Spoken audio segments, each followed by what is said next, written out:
So today is just a review day. Oh, before I forget, no class next Tuesday. Go vote. So you'll have a class for at least for me. So take the opportunity to stay wherever you live or go back and participate in democracy. So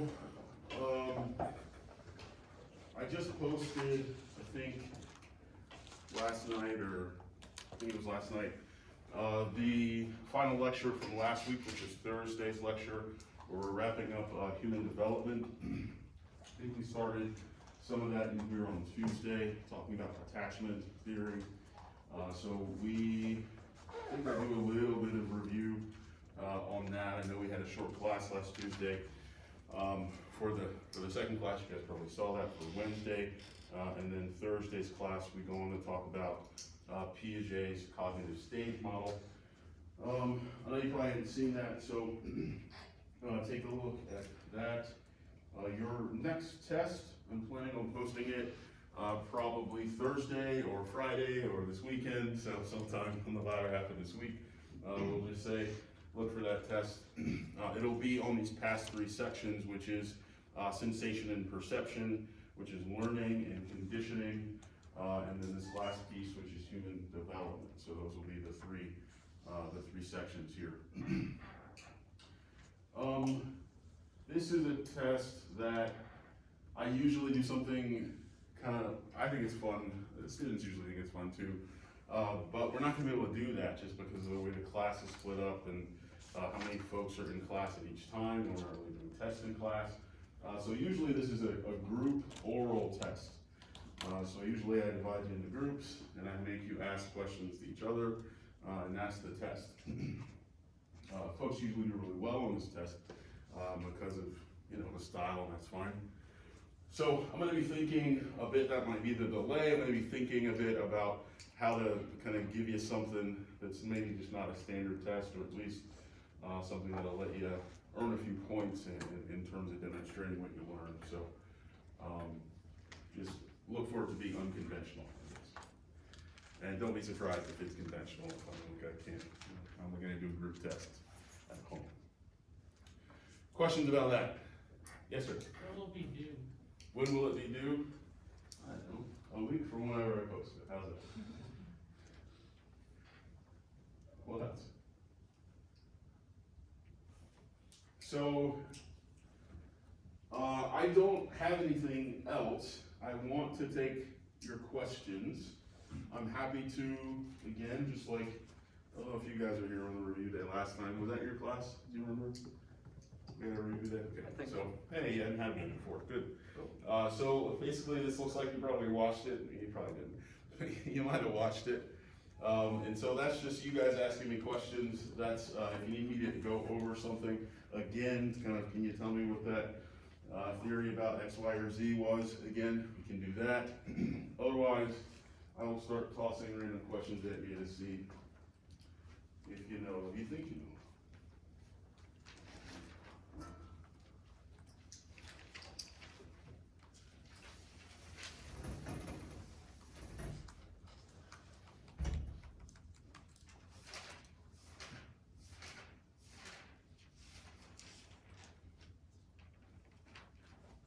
Yes, sir. Just to make sure your notes are complete, for the human development lesson, I'd say, was it, just to make sure I'm understanding my own notes, was it like three, sections of human development that were personality, moral development, and cognitive development? Is that like 3 sets and everything falls under that, or was there more to the? No, that was just an example of things that we could kind of use a stage theory for, right? That theory that we did with Freud's personality piece. There's also a moral development theory that kind of takes that same step approach, and then the one that we did on Thursday is the cognitive theory. There are other theories. There are theories of, for instance, social development. I don't know if you said that, but there are theories of social development, right? How kids learn how to connect to each other, how they begin to make friends, this type of thing. So there's a lot of these different ones. We're just covering a couple in this class. Thanks, sir. Yeah. What else?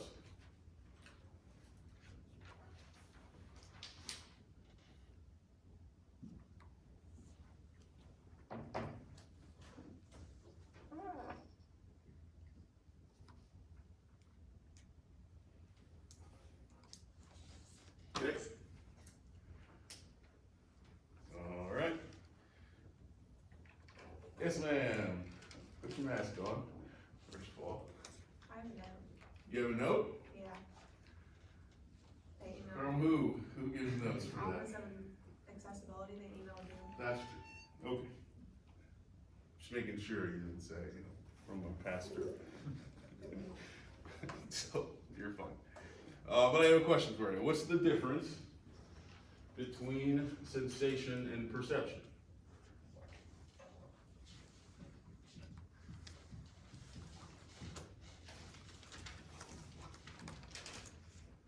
the difference? Sensation is like, well, perception is like how you view something, sensation is more of like what it, how it feels to you. Okay, so say again one more time, sensation is? More how it feels to you, and perception is how you view it. Good, that's pretty good, right? So sensation is the sensation that you're getting, right? Literally what is coming into your eyes, literally what is hitting your eardrums, right? And then the perception piece, of course, is what you make of that. It's what you make of that sensation. It's what you make of that information that's coming into you. One thing we didn't really do in this class when we were going over this was thinking about some of those, and you've all seen these sort of visual tricks that basically tap into your perception versus your sensation. Anybody know what I'm talking about? What's an example of that? Isn't it like those, like, the spinning ones where, like, if you have an image and then you look away and it's still there? One of those. Okay, so you said the spinning one? Yeah, there's like those images that you look at for a really long time and then you're supposed to like look at it for 60 seconds and then look at a wall and it's like still there. Okay, yeah, so one of those things where perhaps you're looking at an image, and you're staring at it and they tell you to look away, and then maybe you still see that image, maybe you still see it twirling or something like that, right? That information is not coming into your eyes anymore, right? You do not have the sensation of whatever that spinning thing is or whatever that after image is, and yet you do still perceive it, right? So here's the difference. Yes, ma'am? I was gonna say, like, you put your hand in a bowl of spaghetti, that's supposed to be like scary, you know? And it's supposed to be like, you know what I'm talking about? Yes, I think so. Is So- that? Yeah, I think so. That's a great one. I don't usually hear people talk about touch, right? But that's one too, where you're putting your hand in this, and basically it's just cold and maybe slimy and wet, right? But if you're in the right context, if you're in a haunted house or there's blood and guts everywhere else, and you put your hand in the spaghetti, you're gonna perceive it as something else. You're gonna perceive it as disgusting or gross or whatever. Good. What else? Any others of these? Well, you see them on the internet all the time, right? You get some picture and it looks like a thing that it's not, right? These lines are perfectly straight, it looks like they're zigzagging, or these are all complete circles and it looks like, I don't know, just a tangle of webs or something, or can you see, I'm not gonna draw it well, but can you see the woman's face in the glass? That ain't it, but you know what I'm talking about, right? So that type of thing. All of those are different things in which you're seeing something, but you're perceiving something else, right? You're perceiving something that's not quite there. So here. I was gonna say this one's not as much so literal, but like when like your imagination can kind of take control in certain situations where maybe you don't know the full context, kind of like what you're saying about that haunted house, but instead of sensation for like perception. So like, only knowing one half of a story, you kind of like create the other half of it in your head. And so Sure. that's, I guess, opinions can kind of come from perception. Sure. Yeah. There's a couple things blending here, and some of it, what you're talking about, has to do with perhaps memory. Yeah, Right. yeah. And some of that is going to be connected to this, right? What you perceive is what you remember. Yeah. You're not going to perceive the sensation. You're going to perceive, well, I saw a duck, whatever. Right. Right? Remember that picture of the duck you showed me in class the other day? That's how you're going to retell the story. You're not going to retell it as remember those lines that you drew. You know what I mean? Yeah. And so here's where these two things can interface. Right, where memory and perception actually come together. You are going to remember what you perceive. You're not going to remember the quote truth of it. Good. What are some about this? Sensation versus perception, right? We started here, again, thinking about how what we actually sense can be different than what is actually there. If you've ever taken any drugs, right? Here's this difference. You notice that your perception has changed. You notice that you're seeing things differently, you're interpreting things differently. Depending on the drugs, you might see entirely things that are not there, right? And here is a perception you're having that is not connected as much, at least to your sensation. Okay, what is the just noticeable difference?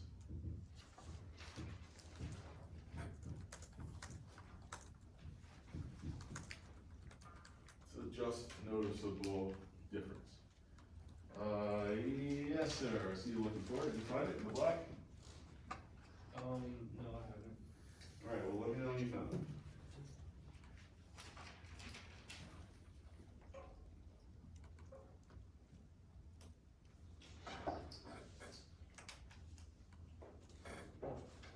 You know what lecture that was from? I mean, sensation. I don't know the date for sure. Who can help me? 19. Who knows the answer? Yes, sir? No? What you looking at me for? What are your notes? Wasn't that the one with the weight where you said like the heavier it gets, it takes like more intense for you to notice? Okay, there's a couple terms we're missing. I threw this one out here because it's sort of disconnected from the more important term, really, but Weber's Law. here we go. So we're talking about Weber's Law.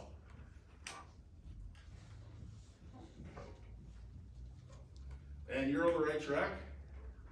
So help me out with Weber's Law first. What's Weber's Law about?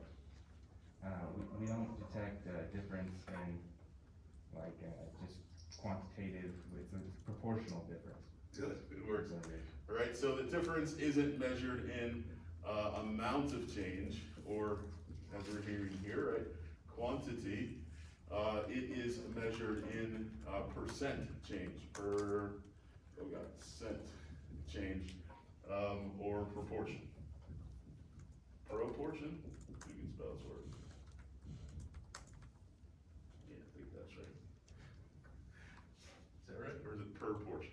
No, it's pro. I knew it was a test for you. All right, so that this is how we detect different. So tell me again, what's this just noticeable difference? In the red mask, yes ma'am?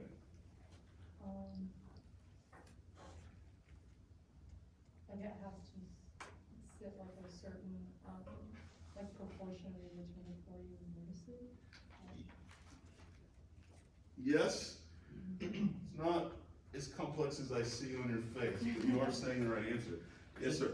Is it the minimum change needed in order for us to detect it? That's right, that's what we're looking for, right? So given this, right, this is kind of the overarching piece that we're gonna be looking for some percent or proportion, but it's at what point, right? Where's that I notice the difference?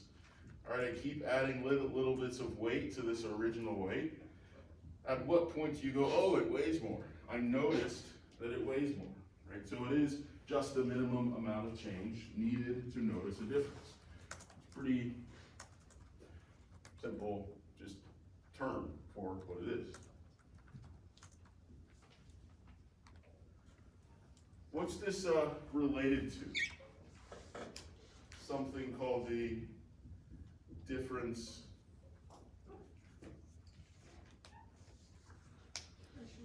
That's it? I feel like you always know the answer, Well, I've got good notes. and you just wait. The difference threshold, right? And so the difference threshold is here, right? This is the threshold, and once you've passed it, okay, we've reached a just noticeable difference. Now I can notice this difference because we've passed the difference threshold. What's the other threshold we talked about? Absolute. Very good, so the absolute threshold. What's that? Wait, you hold it. Yes, sir. My driving buddy. I don't know. absolute threshold, yes, sir. Amount of stimuli needed for the human to detect 50% of the time. Good, so here we're talking about difference, right? When do we feel like it's changed? This could be weight, is the example I gave in class, but it could be color, right? This is a red light, and I'm slowly changing it to an orange light. At what point do you say it's not red anymore? Right, so here we're looking for difference. And the absolute threshold, we're looking for when do you detect it at all? How much until you go, oh, there's light there, or I heard something, or it smells like something in here, right? At what point do you notice it at all? And we're gonna look for that at about 50% of the time. Why is that? Why 50%? Why 50%? Yes, ma'am.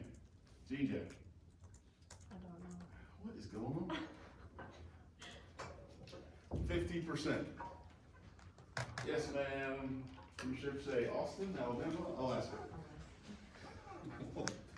Why 50%? Because it's almost majority of it. Okay, so it's almost majority. Why specifically? Yeah. Is it because that's the point where you're crossing the line, and so you wanna like look in like, I guess, fine detail to find the absolute threshold? Because you're at the halfway point? No, this can be anywhere, right? I mean, if Okay. how bright can a light get? We'll go to infinity. Sun, you know, this is a candle. We'll go to the sun. Okay. It's not halfway. Good thought. Yes, sir. Like environmental and psychological factors might distract you. Some things might be distracting you, right? There's, what's this called?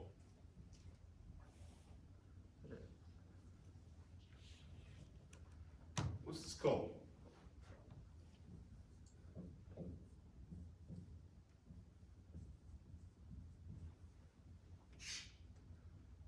Oh, the detection here.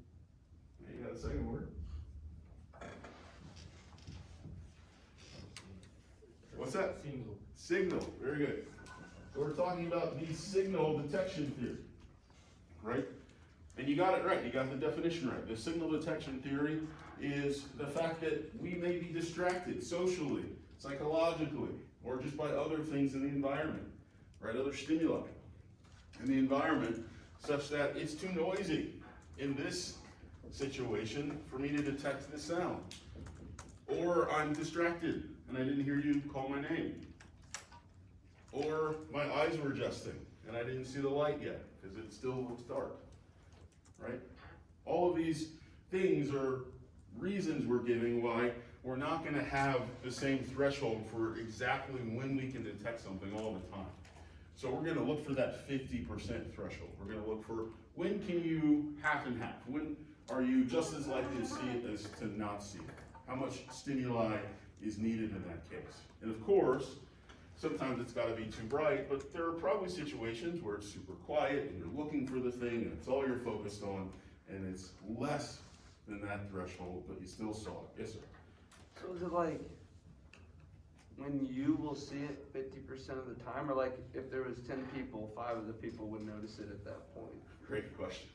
It is when you would see it 50% of the time. And we could do it in terms of that group if we're trying to see some human absolute threshold, and we do that when we talk about the candle, 20 miles away, this type of thing, right? But we're also gonna do this for the individual. So if you've ever had one of those like sound tests, right? Point, you know, hit the thing when you hear the tone, right? They're gonna also be able to detect your absolute threshold. And often they're gonna give you that same sound, for instance, several times and see, okay, did he get it more or less than 50%? To say, okay, well, this time it's at its threshold. This is less than 50, so we're not gonna count it. Good question. Other questions about these thresholds, right? This ability to detect any sensation, but also this ability to detect change in sensation.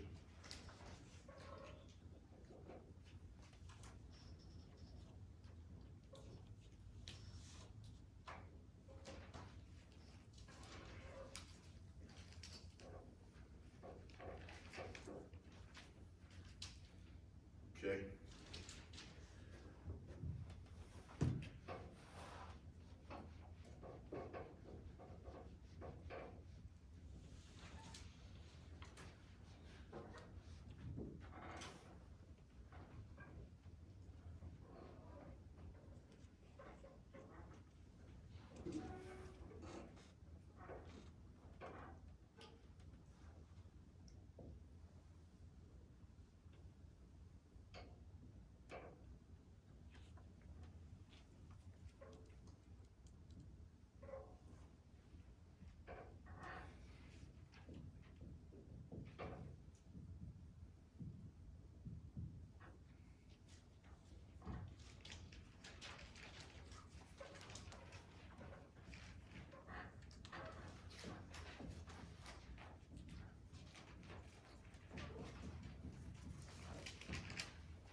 this about?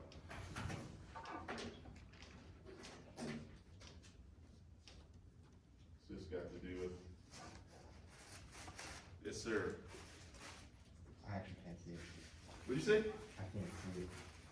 You wear glasses? Yeah. Put those glasses on, brother. What do you do?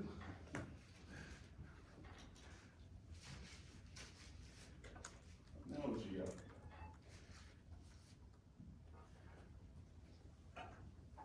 I haven't seen this. I haven't watched the, whatever lecture it's in. Aha. Appreciate your honesty.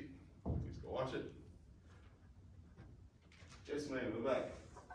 I haven't watched these. Oh my goodness. Something to do with statistics. Something to do with what? Statistics. No, I don't think so. Little swerve. Okay.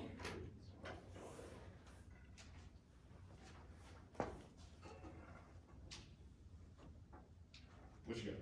Reinforcement schedule? We're looking at reinforcement schedules, oh my god. Yeah, go look this up, please. So we're talking about reinforcement schedules here. Okay.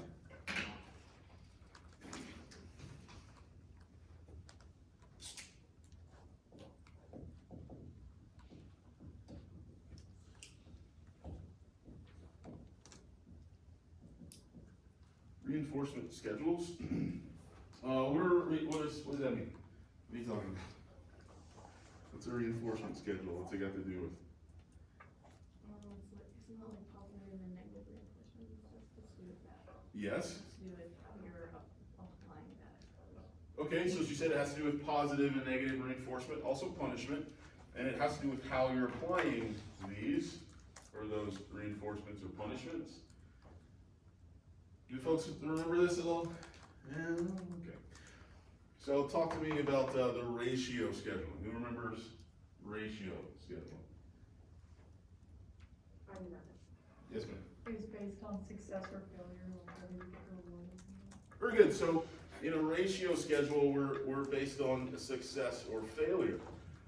So if you do the thing, boom, well then you get, if you're a mouse, you get some cheese. I don't want to drop, but there's some cheese there. Okay. So you do the thing, you get the cheese. Now maybe you have to do it twice, but twice you get the cheese. Or maybe you have to do it 3 times, or 8, or 12, or 106, whatever. But after you've done it however many times I've set up, right, that's when you get your cheese. So this is a ratio schedule. I just need to do it however many times you need it done, and then I get the thing. What's an interval schedule? What's that mean? How's that different?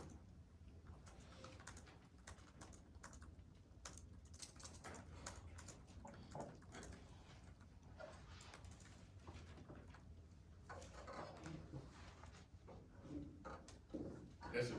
An interval would like vary, right? So it would be like more at some points, while it'd be less at others. Like, I guess that's kind of what's going on with the ratio, but like, I don't know, there's more of a difference there, obviously, so, So cause, yeah, here, I like that you think on your feet. thank I'll you.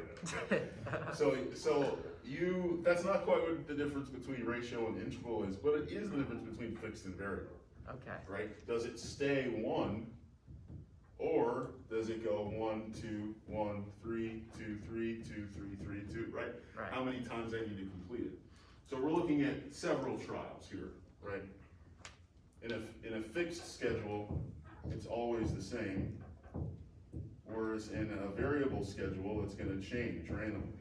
Not necessarily randomly, it might be on my decision, but to the subject, it will seem random. Wouldn't it be like you gotta wait like an amount of time before you can get the cheese again? Very good, so you have to wait, so what's that look like? Give me an example of that setup. So like, if you had a rat in a little box with a button, you push the button and got a treat, and then kept trying to push it, but he had to wait, like, say like a minute before another treat would come out for him to get. Very good. right? And you've thought of it a little bit different, but it essentially would be the same thing. So there might be these zones in which the rat can earn the cheese, in these two zones, right? This represents time.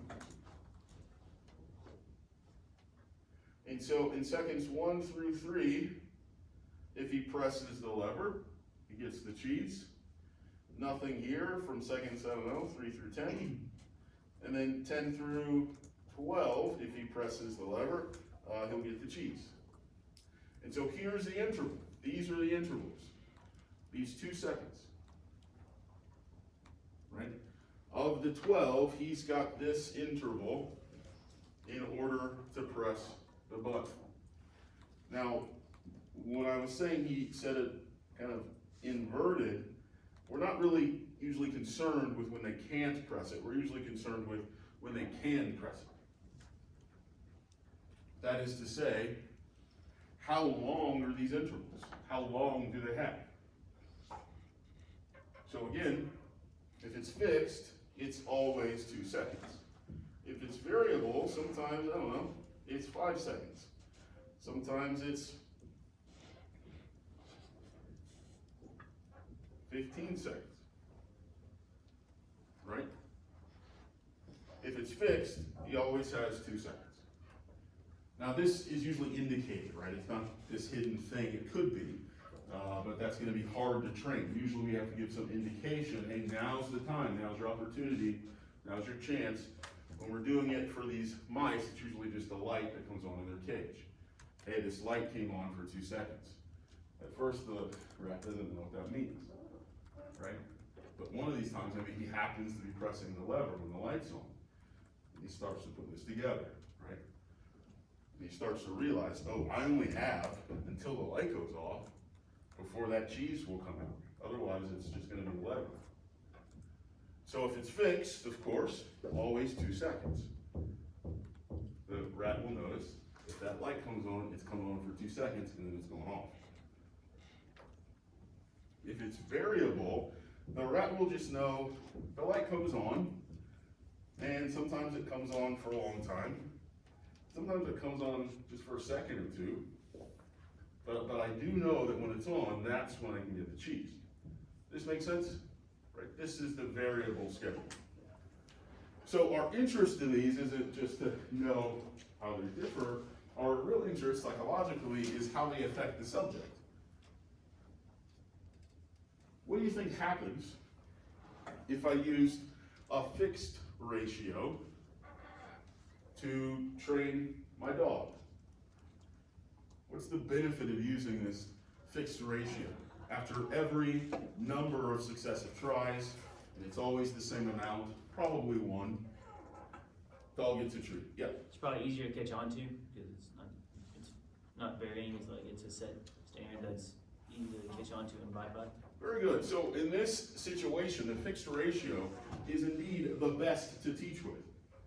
It's the best to get them to pick up what it is you want them to do. What's the connection here, right? Remember our rat using this interval? How long do you think it takes for the rat to get, okay, light has to be on and I have to press the lever at the same time? This is a rat, right? It's probably gonna take maybe days for the rat to kind of put that together. But if I just have a fixed ratio, press the lever on time, treat falls out. The rat's gonna get that quick. Oh, that's the treat lever. I just gotta go press it and the treat comes out. Or even if I make it 2 or 3. Oh, I get it, I press it twice and the treat comes out. If I start moving this around, this gets more complicated. This used to work, I used to be able to press it once. But at first, right, just to get him to get what it is, what's happening, right, this fixed ratio, again, often set at 1 for the quickest learning, is gonna be how we're gonna get the subject to pick it up quick. This is what I need, this is what I'm asking you to do. What are the problems with this? What are the problems with this? And let me say, I'm interested in teaching this behavior such that I don't have to be there to make it happen all the time. I'm interested in getting this mouse to learn this behavior. What's the problem with this schedule? Yeah. I mean, all I can think of currently is external factors, Okay. something that, you know, you can't control, so, like, say, like, the button doesn't work, or like, I don't know, like you ran out of treats, something as simple as that. Okay, so yeah, that's gonna mess up our experiment broadly, no matter what we're using, Sure. right? Well, there's something specific to this that's kind of troubling, yeah. If it's fixed, you always have to be there to provide that specific and ideal circumstance. So so if things change up at all, then obviously the results are gonna be different. So constantly need, so it's hard to constantly provide that, those fixed conditions. Okay, so one of the things is that I'm gonna maintain this, I've gotta be there every time, and certainly if I'm doing the one, right? Because it might not be the type of thing where I'm telling him to sit and then he sits and I give him a treat. It might be the type of thing where I'm waiting for him to press this lever, right? Now maybe, you know, in real life it's a machine that does it. But if I had to drop the treat in every time, I gotta see him do that. So this means I've gotta pay a lot of attention in those moments when I'm trying to get this conditioning in. There's something else specific to this. Let me change analogies. Let me change examples. This is one I give in the video. It sounds like none of you have watched it, so it will be fresh to you. Imagine I'm trying to teach my kid. I don't have a kid, but imagine I had a kid and I'm trying to teach him to keep his room clean. Billy, I want you to keep your room clean. Okay? So I learned in a psych class all these years ago, I can just train my kid to do this. I'm trying to remember which one of these is gonna be the most helpful. So what does this fixed ratio look like if I'm using it to help my kid keep his room clean? Yeah, You'll check it like once a week or something like that. okay, I'll check it, Yeah. okay? What's the ratio based on? If it's clean or not. If it's clean or not, maybe, how do I know? Well, maybe, there's something else, there's something closer I'm looking for in the ratio. Yes, sir? I feel like you would go off the fact of like if there's like something on the, like you would look at if something's on the floor or like you like a messy desk when you take something away rather than give them something Okay, type thing. So it's like you're not really focusing on if they're keeping it clean, you're focusing on if it's dirty or not. okay, I don't know what that's interesting. Grab, get a thought paper on that, because I think what you're thinking about instead isn't just the schedule, you're actually thinking about the type of punishment or reinforcement that's gonna be offered for, you know, how and when they're cleaning the room. Let's just say I'm gonna give Billy $10 for each time I don't like what he's doing. What am I looking for here? Is this based on me checking, or is it based on something else? When I'm looking at the rat, am I coming in the morning and somebody's already offered how that's a problem? Now, this problem here means it's not what you're saying it is yet, but think about this rat. When do I dispense the treat? When I come in the morning and I check and see, oh, he did press the lever, here's your treat for the morning. When do I give the treat? I guess the ratio, kind of going off what he was saying, would go off of the amount of times in which you're checking his room. So like. Is it me checking? This is what I'm pressing here, yeah. Oh, You would have to reward him when he cleaned it. That's it. It's Okay. when he cleans it, Okay. right? The ratio schedule is after completion. It isn't about whether or not it's been done, it's when it happens, right? And so in this ratio schedule, if I'm trying to get my kid to clean his room or keep his room clean, this is gonna look like me seeing him clean his room, or at least knowing, right? Dad, I'm gonna go clean my room, and then, yep, it's clean, right? But it's right after he's done it that I'm gonna give him his reward. Here's $10, man, you cleaned your room, good job. Is there a problem here? I want him to keep his room clean, keep it clean. Yeah, Yeah, he could clean his room right after he cleaned his room. yeah, boy, I need $10 every time I clean my room. Dad, I'll be right back, I'm gonna clean my room again. You just cleaned it. Yeah, but I messed it up, so. Right? He's just gonna have a lot of control here. Here's the problem with the fixed ratio. Is as soon as the subject gets it, this isn't tough to manipulate. This isn't tough to control. Now who's the subject? Now you pay me when I clean the room, right? I'm the captain now. And so here, in this situation, my kid or my dog might say, I don't want a treat today. So, fuck off, we're not doing that sit game. I don't need any money, I already got $40 off you yesterday. My room's gonna be a mess for a week now, right? This gives too much control.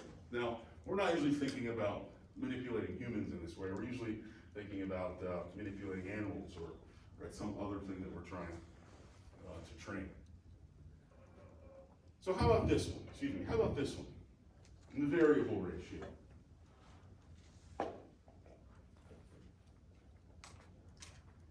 Yeah, You may not pay him every time he cleans his room. So like, you're only gonna pay him once a week, but maybe he doesn't really know that, so he's trying to clean all the time. So keep it clean so that he'll get paid sometime. okay, so pretty close. So remember, right, this is still based on amount of time, so it's still gonna be on completion. You're right, I'm gonna change that up, right? He's not gonna necessarily know how many times he has to clean his room. Does this encourage him to keep his room clean? Yeah. I would say with the variable ratio, it help like him maintain a clean room because he won't know when you're going to like check. So he's not gonna know when I'm gonna check. Am I checking in ratio? No, what's going on? It's like what he's doing is he doesn't know, he's like, so if I clean my room another like 3 times, maybe I'll get it, and then he's not gonna know, maybe next time I clean it 5 times or something, then 4, it's just gonna keep changing. I feel like that would be actually kind of bad, cause then the kid's just gonna be like, at this point, I don't even know if I'm doing it. So, so you're right, you're saying all the right things. So he's gonna not know exactly how many times he has to clean his room before he gets paid, right? Maybe it's 1. Dad, I clean my room. Oh, there's $10. Dad, I clean my room. Yep. Dad, I clean my room. Go away. Dad, I clean my room. All right, here's $10. Right? So he doesn't know when it's coming, he just knows if he cleans his room enough times, I will eventually pay him. What's the problem with this? He might not want to do it, right? It might be 100 times this time, I'm tired. Yeah. He's gonna feel like there's no reward for it, type thing, because it's gonna be like, the first time he's gonna feel that reward for doing it that first time, but then he's doing that 3 times, and then the first 2 times he's like, yeah, cool, you cleaned your room, and then he's gonna be like, then why am I doing this? Good, so he may get discouraged, right? Depending on how many trials I put it out. And for something like cleaning a room, 3 might be too much, right? Maybe 2 is as much as I can expect before he's like, okay, this is still working. It's the other problem. Yeah. I was just gonna say that like, that $10 to him may not be worth 5 times cleaning his room, or like, you know, whatever that may be, cause it would get to a point where I'm sure he would just kinda give up, because it's like, what, it's $10, you know? Okay, I like it. Yeah. This is helpful. I'm gonna change it up. Yeah, I hear you, Billy. It sucks. So, we're gonna still be on a fixed ratio here, but $1,000. Whenever you hit my mark, you'll know what it is, but $1,000. What's this look like? It's quite the motivator, I would say. But it is. Yeah. It's gonna happen. You cheated. Not really. You did the opposite of cheating. I'm sorry. Good work. Yeah. Maybe that would motivate him to keep it clean a lot, because, or even over a long period of time, because he's like, eventually I'll get the $1,000. So he keeps it clean for a week. He cleans it, keeps it clean for a week. And he says, Dad, my room's been clean for a week. Meanwhile, my target was 3 cleans. So yeah, looks good, bud. You got that $1,000? Keep trying. I feel like since it is a good motivator, he's just gonna like find reasons like to keep making his room dirty. Boom. This is it. In this variable ratio, this encourages repeated behavior. Now again, maybe that's what you want, but in this situation, keep your room clean. Keep it clean. So in this situation, this is just gonna encourage him to keep cleaning his room, which means he will probably have to keep messing his room up. I just need to clean it. Dad, $1,000? Nope, okay, I'll be right back. You know, and then he cleans it again. Dad, is it twice? Nope. He's gonna keep doing this until I give him money. You're right, it was helpful. $10 isn't enough, given how many times and how much effort this might take. But I can make it whatever. Just using the example.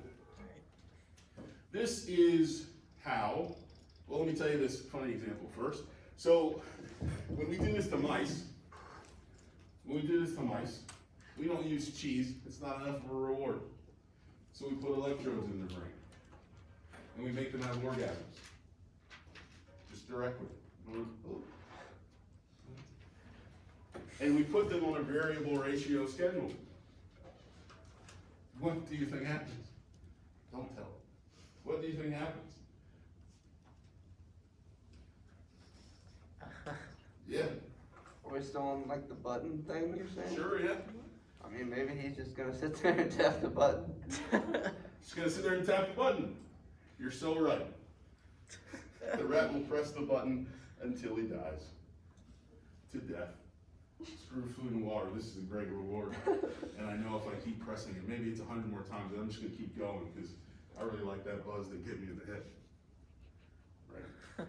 So the variable ratio is great for repeated behavior. This is how casinos work, right?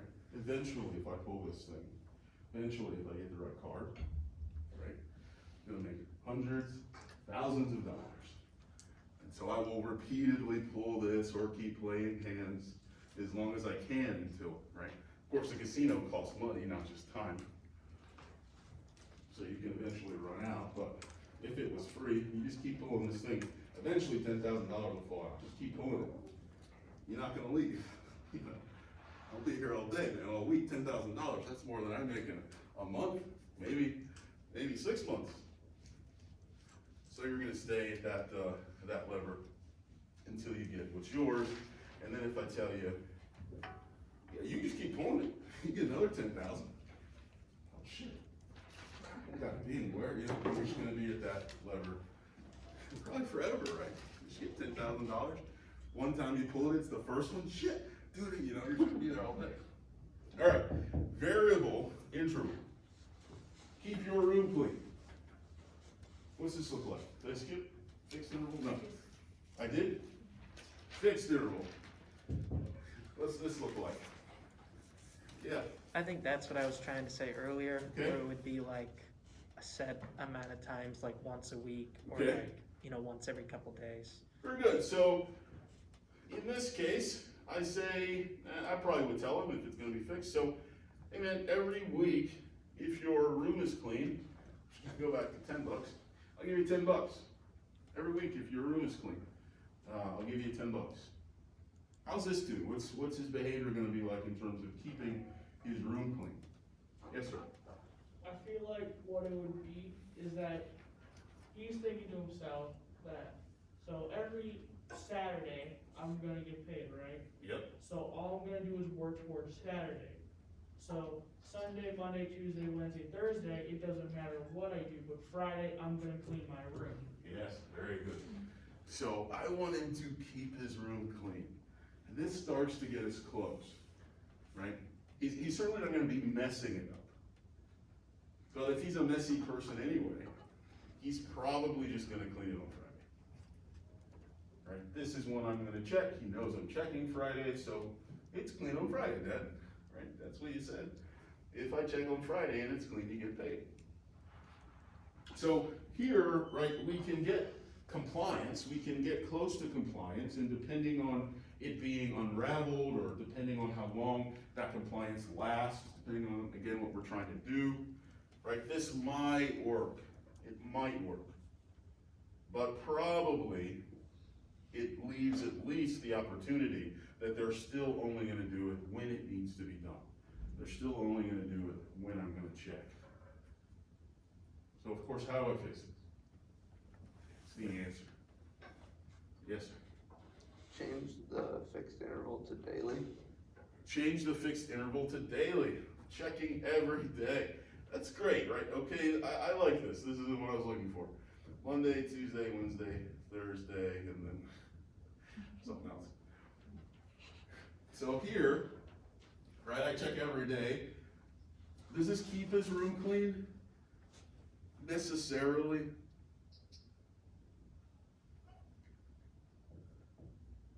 I mean, a day's still got 24 hours in it.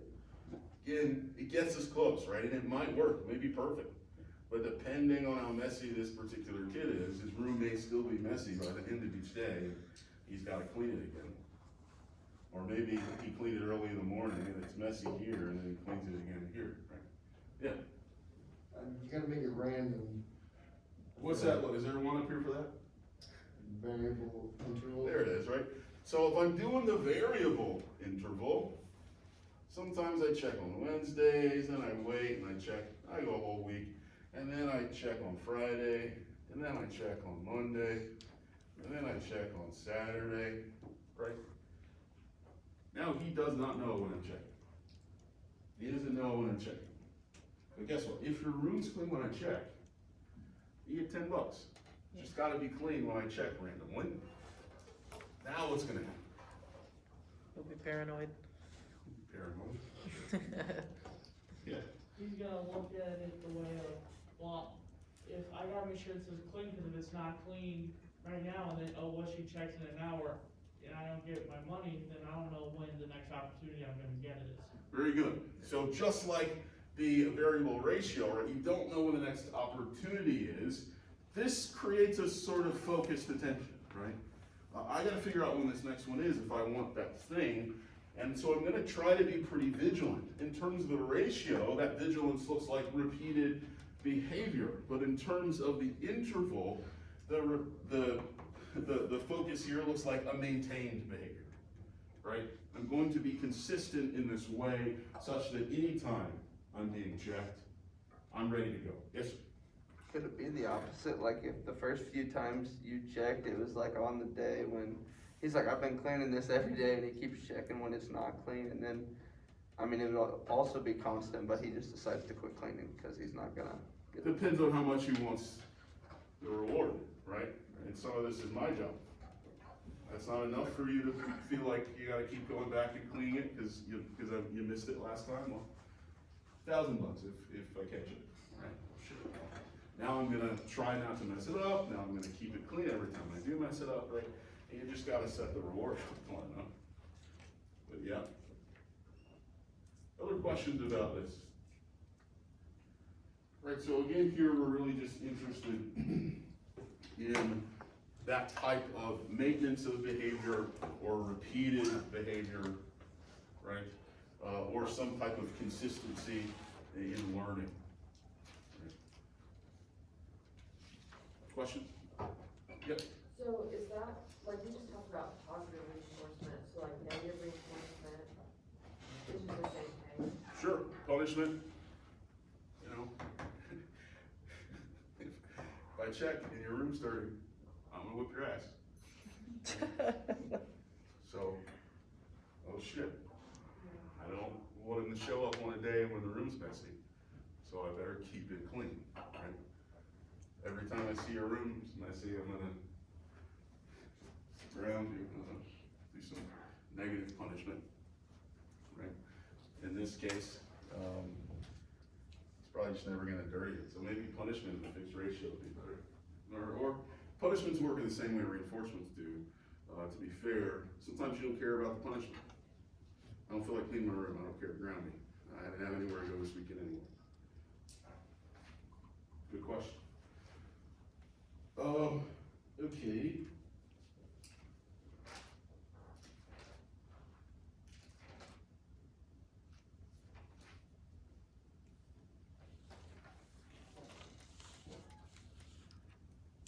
Oh, you guys are here for that. So, talk to me about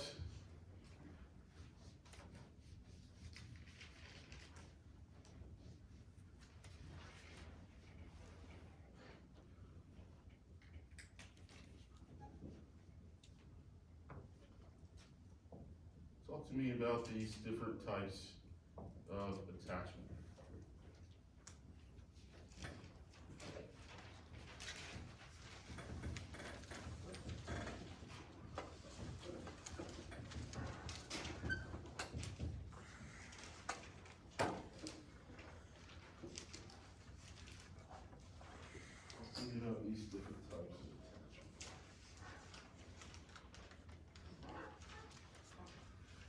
thing I didn't say, I think on the day class, is the breakdown of percentage, what we estimate each type to be.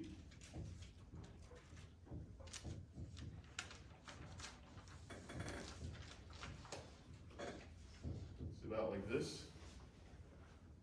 Most people are securely attached. So what does it mean to be securely attached? How do we test for this in kids, and what might it look like in an adult? Secure attachment look like? It's like if you're capable of forming relationships and also being independent. Good, right. And so it's about being able to be in a relationship, right, and feel that connection and feel attached to the person, but also be able to still be independent at the same time, right? Being able to come away from that person and miss them and want to see them back, but be functional in that space. Right? Not be so distraught or not be, oh, they must hate me, they went on a business trip. How do we see this in a kid? How do we test for this in children with that strange situation experiment? Yes?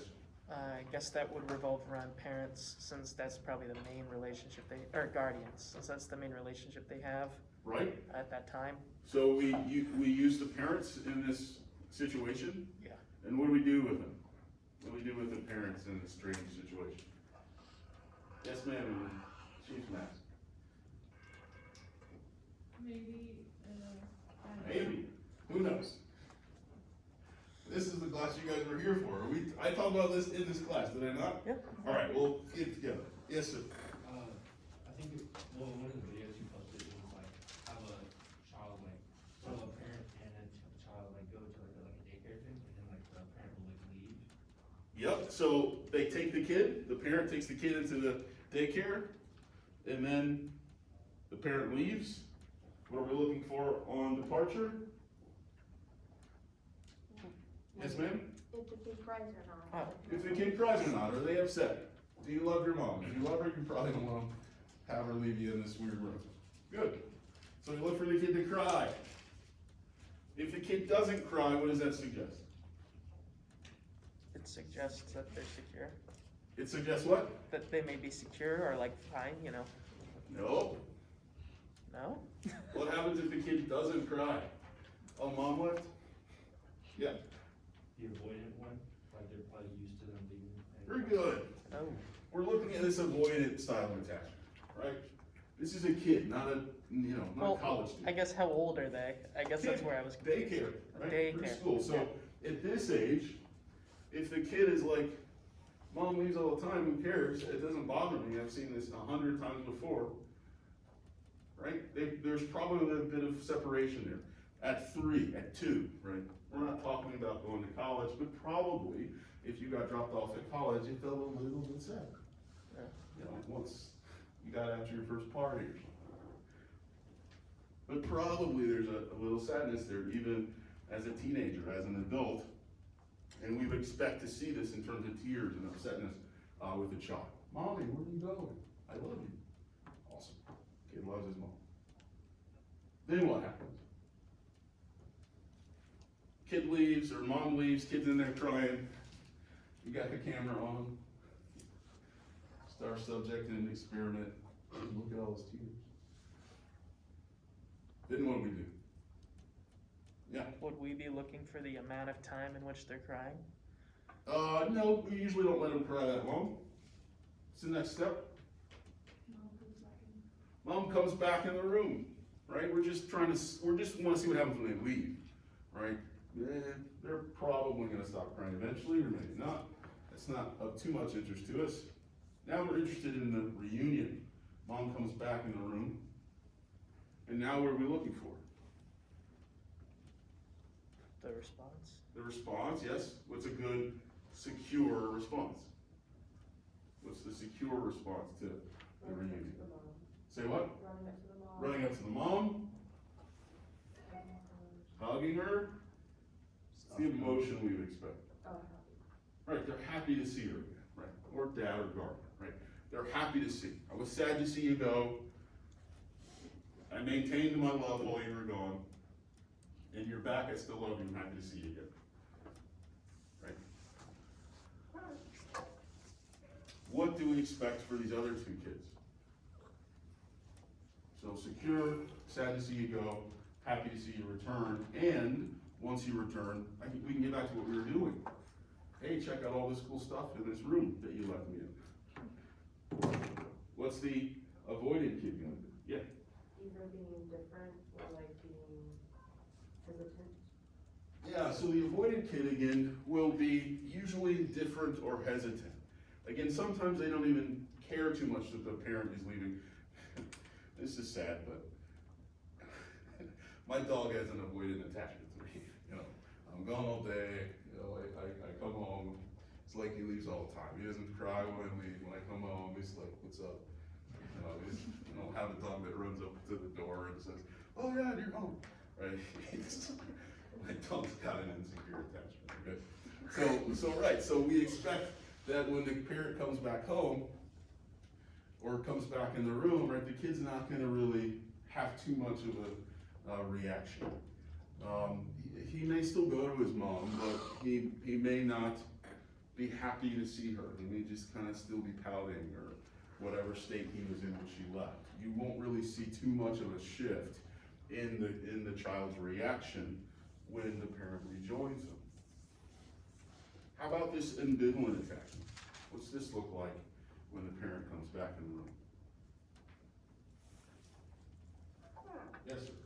The child will still be upset at the parent left in the first place.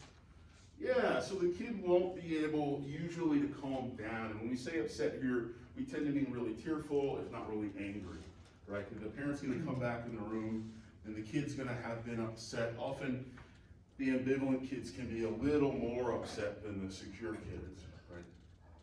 And so the ambivalent kid's upset that the parent is leaving. The parent comes back in the room and that doesn't calm them down. They're not like, "Oh, she's back, cool." They're like, "Why the hell did you leave me here?" This is what they're not saying, right? And we saw in the video, we saw the mom pick the kid up, and she's trying to play with the kid, she shows it a toy, and he's like, "Get that shit out of here," still pissed at you, right? And so this is that ambivalent relationship. And again, ambivalent means feeling both ways, and in this case, it's meaning the kid is upset that she left and happy that she returned, right? He will generally run to her, and yet he's still angry. He's still mad or upset or afraid that she might leave again, right? They're holding these two positive and negative feelings about their parent in that moment. Yes, ma'am? So why does that happen? Like, is that like attachment anxiety? Like, very good.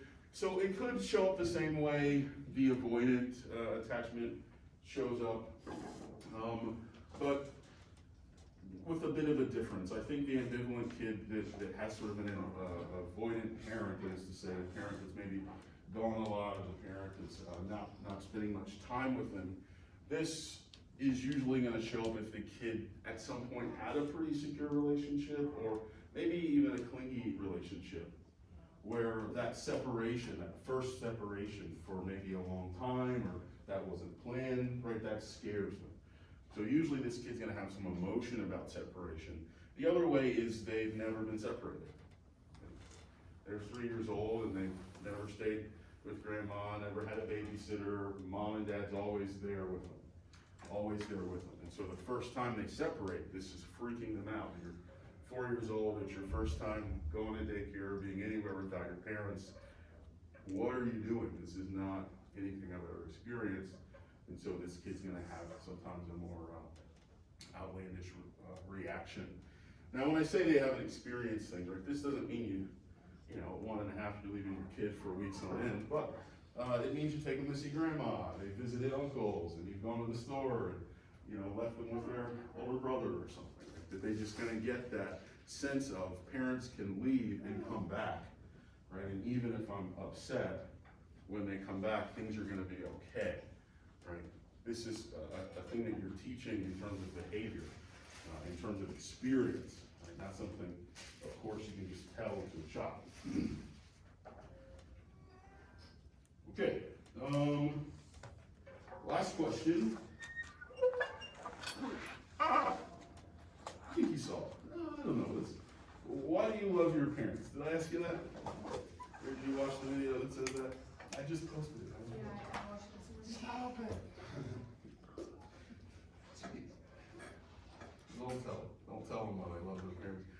love your parents? What do you think?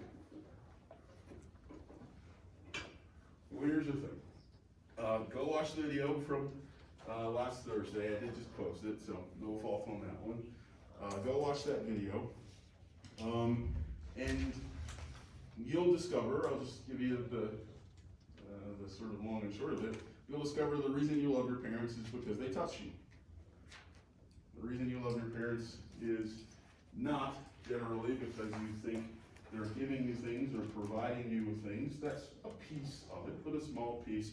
Generally, the thing that really makes you fall in love with your parents is this basic mammalian instinct that things that touch me are things that love me, right? This is why your dog loves you, right? This is why your chinchilla loves you. It's just this idea of being affectionate and connecting on that level, and your parents have done that well enough that you've probably gained some attachment to it. And so what you'll see is we talk about that in class on Thursday, and I show you a really old video, I think it's from the 40s or the 30s, where you can see that research taking place. There's this great video of how we discovered that using some monkeys. It's called Harlow's Monkeys. All right, so go check out all of this. Go watch the videos that you haven't seen. Again, look for the test later this week. It's all I can promise. And don't be surprised if it's some kind of weird test. And then also don't be surprised if it's not. I'll see you in a week. Have a good week.